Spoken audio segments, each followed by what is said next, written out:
Hello everyone and welcome back to Crayon Code. Today we're going to build a nice little login page with an awesome page transition at the end. So let's get started right away with some markup. Okay, so let's first start with an empty index HTML. Which you're just going to fill with a boilerplate HTML5 document. You can do that in VS Code by just typing an exclamation mark and then hitting tab. And yeah, let's give it a title login page. Okay, so what do we need first? We need a main section. This is the main content of our page.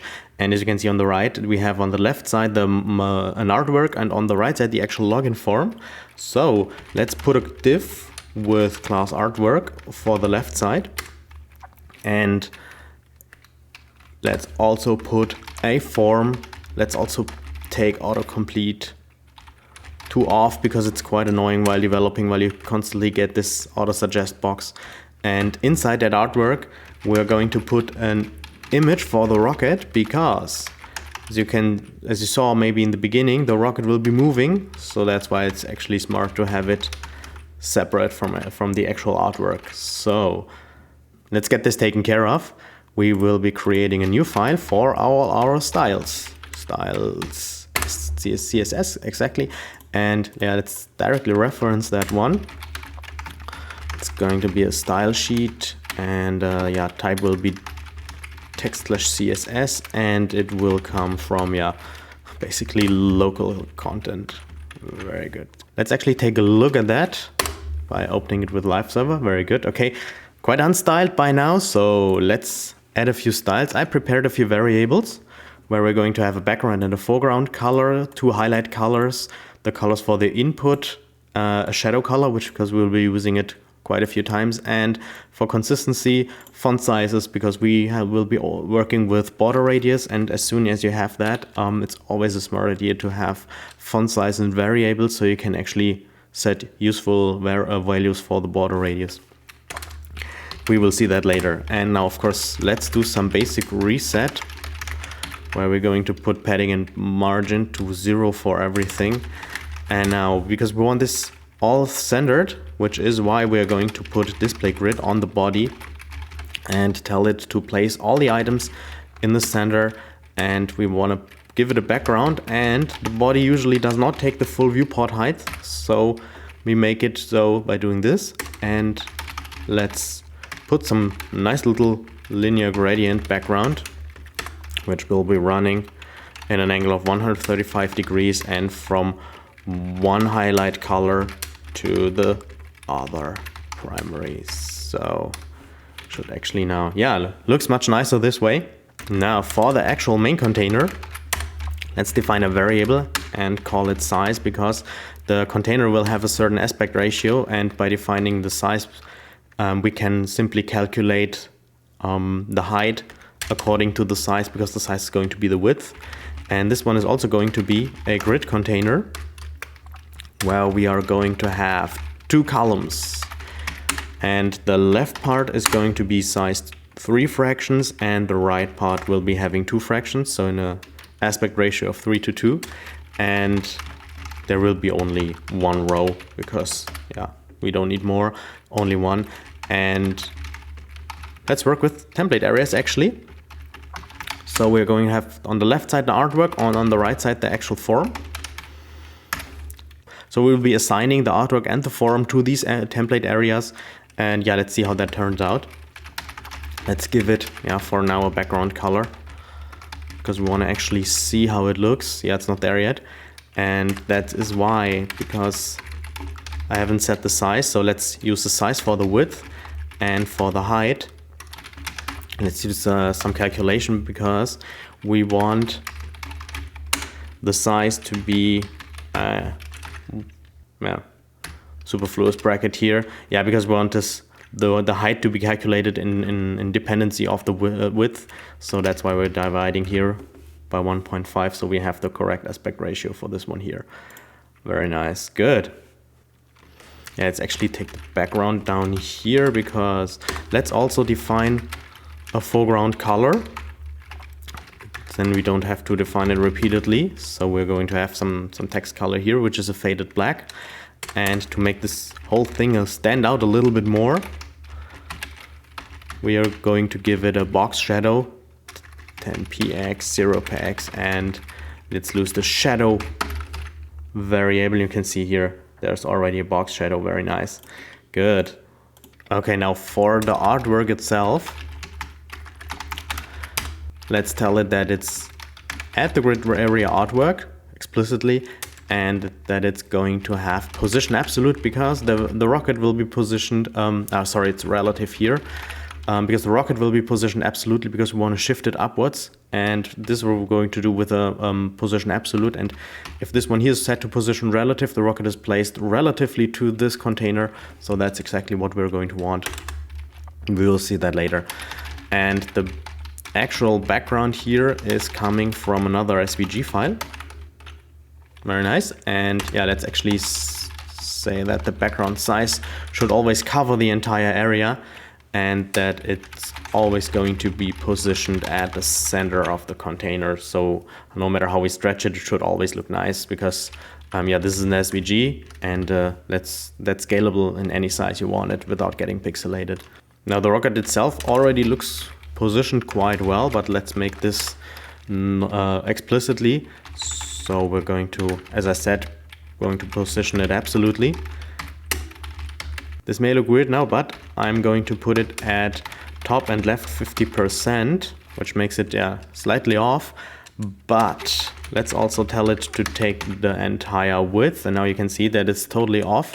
But by using a transformation, we can shift it back to the center. So we have it guaranteed that it's on one hand movable, but always still at the center of the parent container. So that's actually how we would want, because if we're now going to put, let's say minus 50%, you can see that it's moving upwards, and that's what we're later going to do through other CSS classes. And to make it actually stand out a little bit more, would be actually really nice to add some drop shadow. This needs to be done through a filter property, because the box shadow would add a shadow only to the box shape of the rocket itself, but we want the shape of the rocket to have a shadow, so that's why we're going to use the drop shadow filter here. Let's make it 2px, like shadow.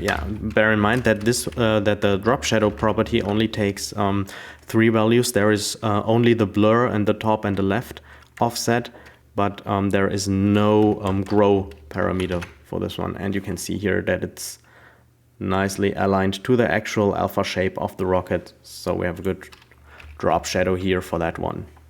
Good. Okay, and as a preparation for later, let's simply add a transition, because we need to make top transitionable. Let's give it some time with 1000 milliseconds, such that the rocket's not too fast. And this is why we're going to use it later, because if we later change through another CSS class the top property, the rocket will smoothly move upwards. Good. Okay, now let's head over to the markup again and put some stuff into the form. Let's give it a headline which says sign in. Quite unstyled actually yet, so we will be adding a font later. Let's do it right now. I prepared a font from Google Fonts, which is here, where's the name, Fira Sans, and in quite a few weights. I think we could reduce those to reduce loading times, but now I'm having all of them. But we can do that later. Let's add a label for the username. Actually, we don't need the span here. Username and sorry, it's going to be an input of type text, of course. And we're going to add an icon to the left side of each input field. So let's make this a little bit more reusable with some class names. And let's do the same thing for the password field. Here it's of course going to be password, and here the icon will not be the user, but the password. Good. Okay, now we have our input fields, and like every layout form, we are going to have a checkbox that gives the user the choice to set a cookie and not having to retype the password so many times. So still looks quite unstyled, but we will take care of that in a minute. And yeah, of course, we need a link that allows us to send the login request, which is what is this here for. And in the end, like every reasonable login form has a link where the user can get its forgotten password fixed. Okay, so let's head over to the style and finally fix this really ugly styling. So let's first start with the font family, which is Fira Sans, and if it's not loaded already, or as a fallback, if it's not present for some reason, we can use sans serif. Let's add also some padding to rem here, so let's put everything a little bit more inside. And to make it really simple for styling, for positioning, let's use a flex container, which is running in column mode and where we justify the content through space around to make it distribute over the login page quite nicely. So it looks already much better. And now from top to bottom, let's take care of the heading. Oh, I want to reduce the font weight here a little. Going with 300, yeah, very nice. And want to have this in uppercase letters.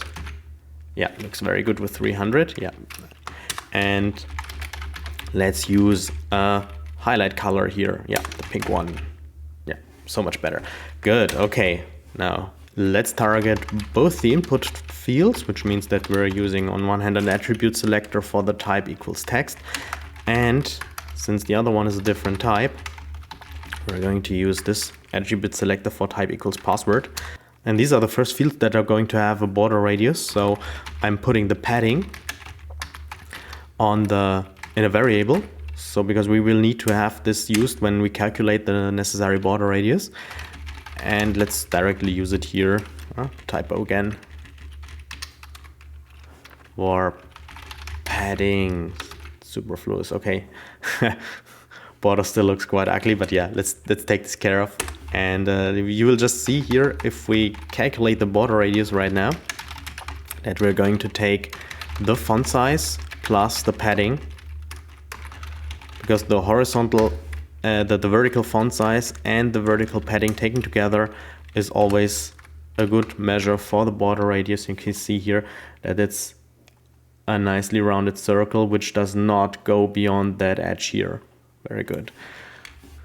Okay, now the border itself, let's put it actually for 2px and transparent, because I want the border to be visible as soon as we hover or the input field gets active, but I don't want also the border to shift the layout, so that's why we set it here for 2 pixels and solid and transparent, so it's actually there but not visible. And later if we put another border color on it, the border will not shift the layout. Good, now for the font size, let's determine that it's going to have this one here, and the font family, since it's still being overridden by the user agent default style, let's also set Fira Sans and the fallback font system sans serif. Sans serif. Good, okay, now let's check that. Works very nice, good. And now for the actual hover style now, let's also make this one transitionable, the border. Ease in, out, and we don't even need to make the entire border property, but only the border color transitionable. So therefore let's copy that selector here and let's reuse it actually in, yeah, only for the focus here and focus there. And as soon as the user activates that one, you could see that there is this ugly border. This is coming from the user agent style, and we're going to eliminate that with outline none, because this is the outline actually, and set our border color to the highlight primary. So now, as you can see here, very nicely transitions to a nice border. Very good. Okay, now if you remember, we put some icon classes on each input. So the basic class is here. If the input has an icon, we're going to set the background repeat to no repeat, because the icon will be actually a background color of the input field. So we don't need to introduce additional markup, and it will not interfere with anything else. Hopefully also not readability. And the background size is going to be calculated as it's going to have the font size plus the padding here this way, and the background position is going to be shifted to the left by the amount of padding and 50% vertically, which means that it's going to be centered.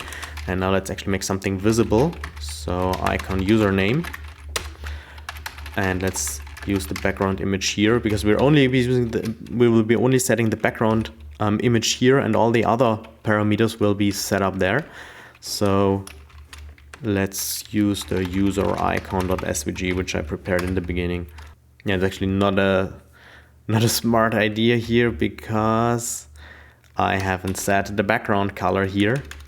So let's put that actually right here, because I've defined a foreground color for an input and the background color through bg input here. Yeah, and you can already see the icon is already there, and actually also already quite well positioned and well sized, but you can see it overlaps with the text, which means that we are going to adjust the padding on the left side, which is also calculated.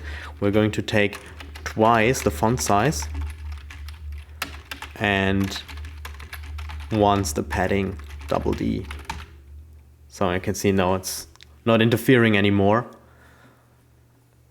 So text remains readable and the icon is still there. Looks actually quite nice. Good, okay. So did I forget something? Yeah, of course, the password. Input.icon password, which is quite similar. This is the log icon SVG. Yeah, of course, messed something up here. Typo. Very nice. Good. Okay. The labels of each input field still don't look that great, so let's put some styling on them. I defined a font size small in the very beginning, so which is why we're going to use this here. And yeah, let's actually put this to the center. Yeah, looks much better.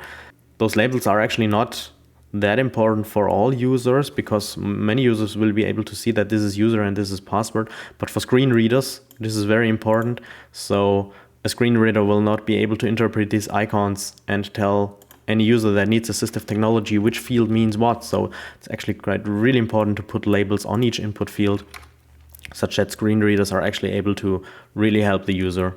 And that's why we'll put them here, and making them smaller does not really remove any value of them for most users. So it's there for screen readers, and we have the icons also for all users that don't need actually assistive technology. Okay, so now let's quickly jump down to the forgot password link. Let's do this one first, or general link styling, because we don't want to have any text decoration here. So let's get rid of the underline, and yeah, let's actually set the color by default to HI primary. So with primary layout fits in much better.